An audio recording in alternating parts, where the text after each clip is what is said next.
Pleasure, you could stay with me. I am Pious, Kojo Backah. Let's zoom in straight to our very first story. And Fitch Solutions is warning that the Ghanaian economy will be tough before it bounces back strongly. Now, it however insists that the economy will expand by 2.9% this year, lower than the below 2% revised forecast by the World Bank and the IMF.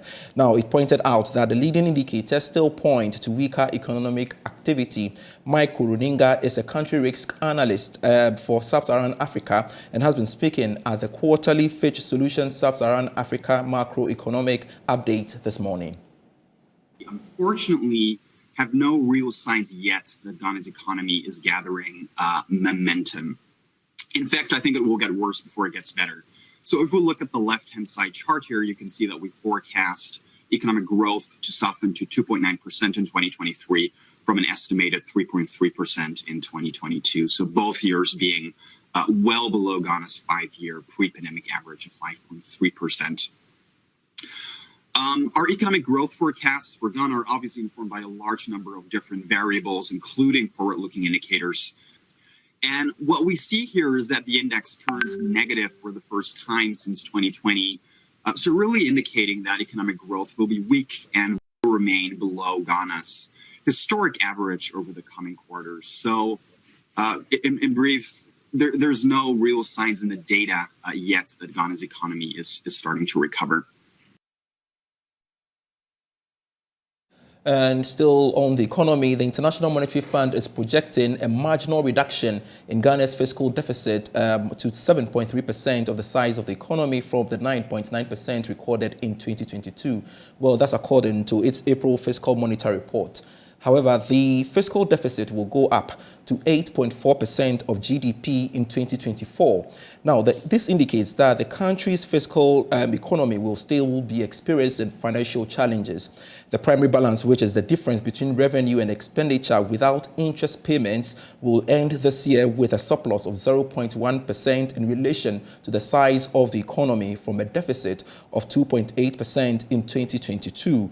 This is as a result, we do know, is basically as a result of an anticipated strong revenue growth. Now, meanwhile, Managing Director of the IMF, Kristalina Georgieva, says her outfit will deepen its support for lower-income countries, saying it has provided $24 billion of financing support since the start of the COVID-19 pandemic. We are no more at the time of providing emergency financing. Instead, we have very strong demand for upper credit tranche programs to help these countries build fundamentals to create opportunities for growth and employment for their people. We know that at the time when the global economy is still experiencing a multiplicity of challenges, slow growth, high inflation, for these countries it translates into holding them back in their aspiration to catch up with the better offs. Still on the IMF World Bank spring meetings, Ghana's donors and multilateral partners have expressed their commitment to support the country come out of the current economic challenges. My colleague JoyNews reports. Based on our engagement, it is clear that these partners just cannot afford for Ghana's economy to go down. Therefore, they have indicated their preparedness to offer the necessary assistance to Ghana for it to come out of the current economic crisis. But this support will not come free. These partners, which include the World Bank, IMF, the US government, the International Finance Corporation, JICA, the EU, want Ghana to institute the necessary fiscal reforms that will put the economy on a strong footing. One can talk about improving the country's revenue situation. They also want the public sector funding to be advanced to areas that will ensure that there is value for money. They've also given the firm assurance of undertaking the necessary behind-the-scenes engagement to ensure that Ghana gets necessary financing assurance from its external creditors. This may help and go a long way to ensure that Ghana secures the IMF board approval for its economic program. These partners also want more drastic measures to be taken to tackle corruption in the country and to remove the gods' names from the wage bill. All right, so let's now touch base with my colleague George Yafe, who is monitoring developments in Washington, D.C. And George joins me via Zoom. Grateful, George, you could join me on the marketplace. Following these assurances from our donors and multilateral partners, what next? Kindly unmute for me, George. Can you hear me now? Yes, much better. So what it means is that based on these assurances, it means that we're going to make some significant progress in terms of getting these creditors to come on board to partially commit to financing our program. And that is the signal that is sent. Just a while ago at Pious, we had the IMF managing director speak in a press conference where he was talking about the fact that Ghana has made some progress, and for them, they've been able to convince these creditors to also come on board. And as far as the IMF is concerned and the board is concerned, they are going to approve Ghana's program or support it as soon as the request comes, if they've been able to get all these assurances. We understand in the next couple of minutes, we will be having some live updates. Quickly bring us up to speed on that. Well, we get the understanding that the finance minister is going to do some engagement with respect to giving us an update on how things are fared with respect to the engagement with the partners. So we'll get more details on especially the creditors committee and how things are fared, and also other engagement as well. But engaging some of these partners, what we get, or the understanding we get, is that they are all willing to support Ghana's program and to fast track and help turn Ghana around. Just backtrack a little bit with the IMF MD's press conference a while ago, which is currently ongoing. She made the argument that she still believes, and she's been criticized for this, that the current challenge that Ghana is going through can or not be said to be purely an internal matter. She thinks that indeed externalities have contributed, and looking at where Ghana has come from, looking at the challenge now, there's that moral feeling that Ghana needs to be helped to come out of this challenge. And that is why for her, as a fund and even at her position as an MD, she's willing to go at all levels to help support Ghana to come out of this crisis. Thank you very much, George. We are reporting live from Washington, D.C. for us. And of course, we shall come to you as and when we need some clarification. Let's stay a while longer on this because the IMF and the World Bank, have been making some projections on Ghana. And we've been joined via Zoom also by economist, Professor Williams Prepara for his perspective on this. Professor Prepara, grateful you could join me on the marketplace.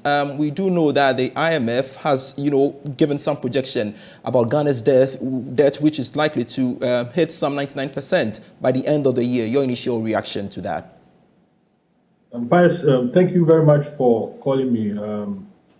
The projection is in line with what we expect after Ghana going through a debt exchange program based on our domestic debt holders. It gives us a reduction in the interest payment.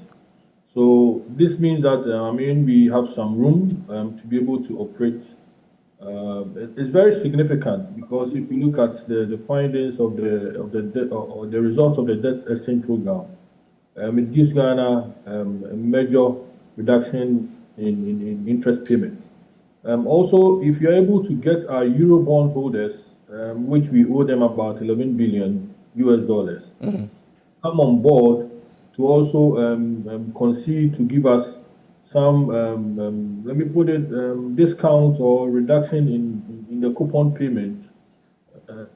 This is also going to help us. And putting all this together is what I'm sure IMF and both the World Bank have used to predict that our debt to GDP probably will reduce to that 99%. I would like to pick your views on this matter as well, because it is coming handy at the moment, because Fitch Solutions is also projecting that the economy is going to be tough this year before it rebounds.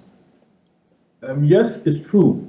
In history, countries that has fallen below a BBB ratings, normally we call them fallen angels. When they decide things decide to work well for them, they are able to bounce and go up very well. It's like going down and you are trying to find your feet up.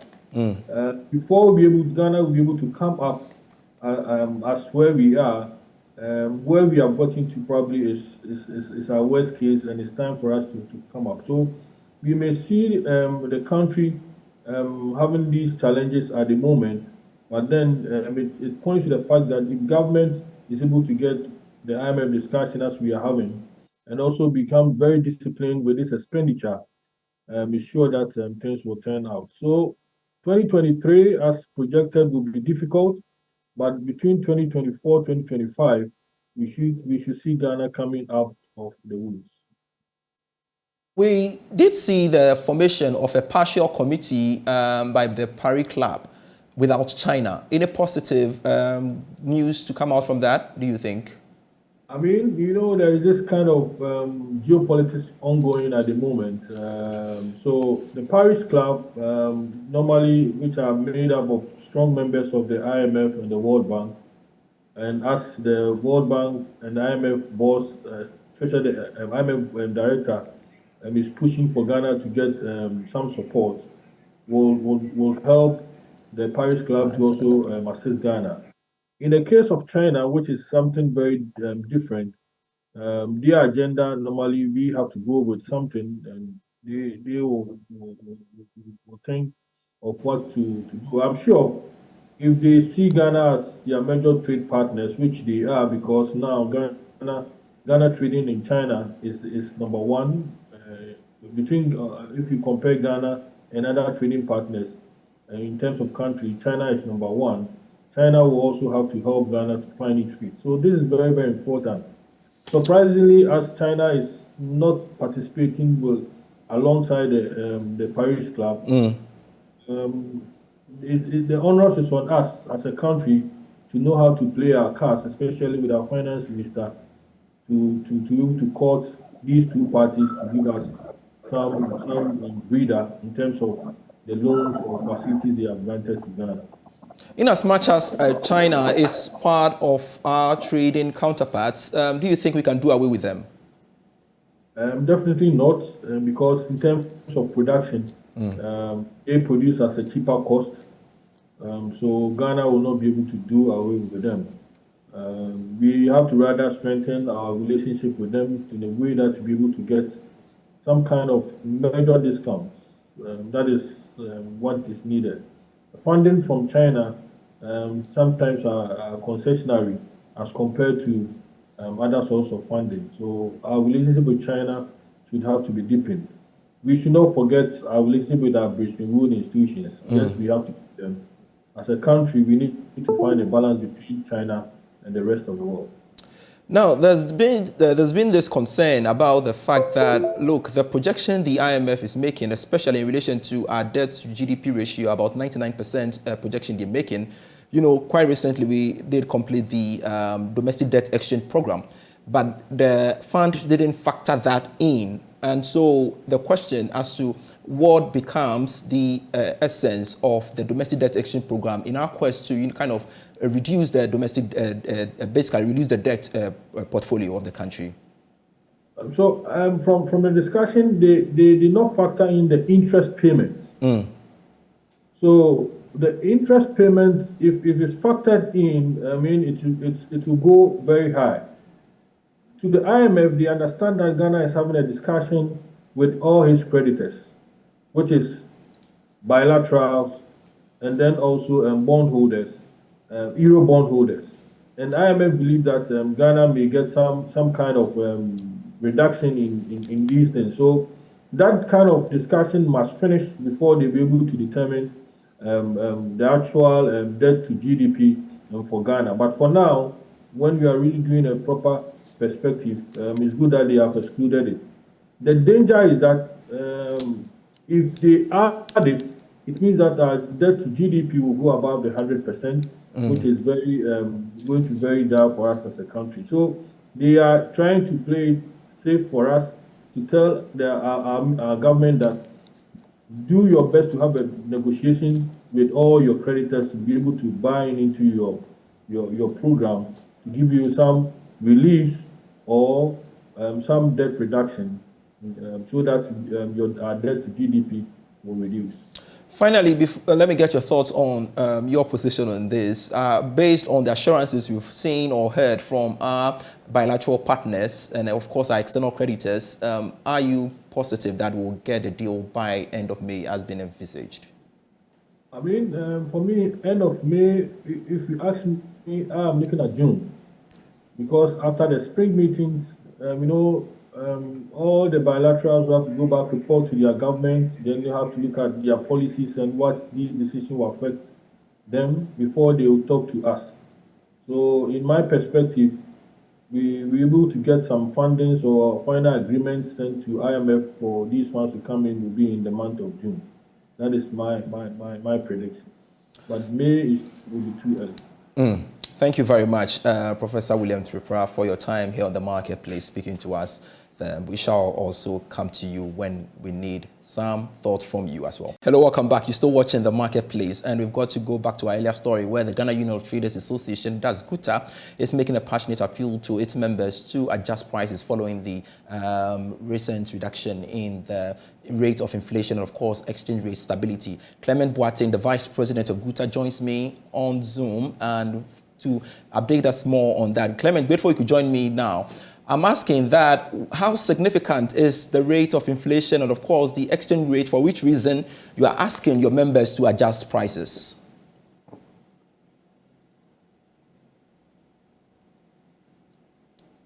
And unmute for me, Clement. Can you? All right, so Clement, I was asking that how significant is inflation rate and, of course, the exchange rate stability, for which reason you are asking your members to adjust prices?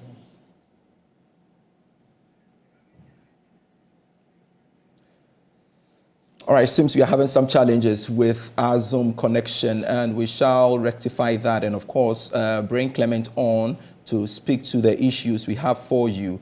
But you're still watching the Marketplace with me, Pious, Kojo, Backah, and the issue is that the Ghana Union of Traders Association is asking its members to adjust prices following the reduction in the price in the rate of inflation, and, of course, the exchange rate stability. And we want to engage the perspective of GUTA. The Vice President, Clement Boateng, pretty soon will join us to help us understand why they are calling on their members to adjust prices. As and when we do have them, we shall bring him on to speak to the issues lined up. So we have to go to Clement Boateng. I'm told Clement is on. Clement, are you on?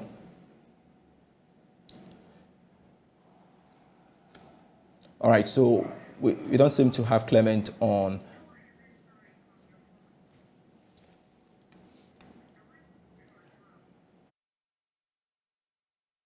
Let's do some other stories we have for you. And government says it is targeting full participation of the private sector in its much touted Gold for Oil program. Now, describing the policy as a phenomenal one, Deputy Energy Minister Herbert Krapper says it has introduced healthy competition in the petroleum sector. I think it's been game-changing. I think it has been phenomenal. I think, as the Vice President describes it, it is out of the textbook thinking that has helped us to use gold, a resource that we have been endowed with, that we have mined for so many years, which is a good store of wealth, to use it to trade for petroleum products, which has a big impact on forex depreciation and forex volatility. And once we're able to use this policy, which is we are seeing now, to tame forex, and then it affects petroleum prices positively, and also the competition that it brings into the sector. I think it has been remarkable, and we'll continue to roll it out to ensure also that we bring in the private sector more and more into the policy, open it up to ensure the private sector also participates fully. The BDCs, OMCs, they participate fully in this program, so that across the board, across the spectrum of the value chain, everyone feels part of the program. And more importantly, the consumer feels cushioned by forex volatility.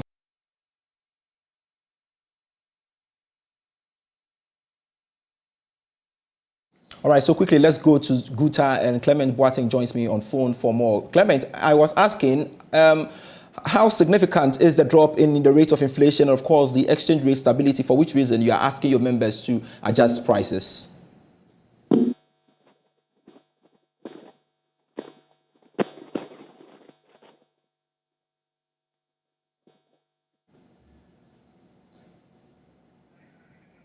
I'm asking, Clement, if you can hear me, I'm asking how significant is the rate of inflation and, of course, the exchange rate, which you've cited as reasons for which your members would have to adjust prices.